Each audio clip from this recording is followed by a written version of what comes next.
Poverty is an epidemic in the United States, affecting an estimated 46 million Americans, and Knox County is no different than the rest of the U.S. Although we live in a thriving, growing community, 1 out of 6 in our county lives in poverty.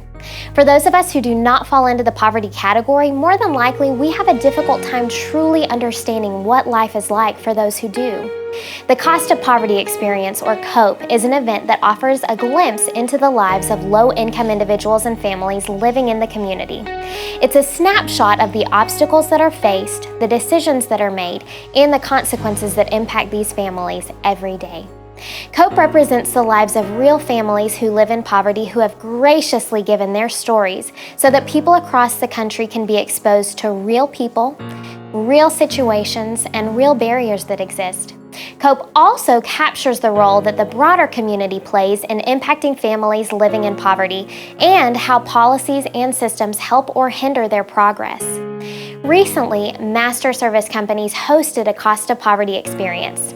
I don't want to give too much away because my hope is that you or your organization will choose to experience COPE for yourselves. But let's take a moment and hear about the experiences of some of our employees who participated in COPE. My character's name was John, who had some alcohol and drug issues and was unemployed. My girlfriend, Shelly, quote unquote, was dealing with some mental health issues. She had a part-time job. I was a married white male with a wife and 1 child. My child had a drug problem, stayed in jail pretty much the entirety of the program. I was actually playing a mother. I did have a part-time job. I was dealing with a husband that could not read and was out of work. I was dealing with a child that had an eye disease that definitely needed attention. The thing that stuck out to me the most was just the fact that, it's not just one thing.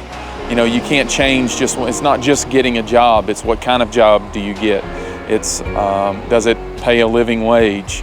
Are you dealing with mental health issues? Are you dealing with educational issues? Are you dealing with job training issues, transportation to get to your job? Do you have permanent housing?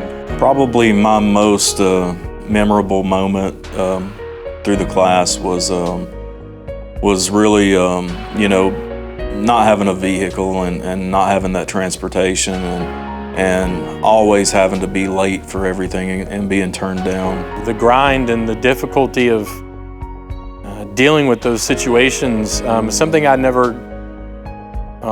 fortunately would never have to deal with in my life. I really think that anybody needs to walk through this because, especially in a year where we're looking at an election cycle, we're looking at how resources are going to be allocated to help people to give them a hand up.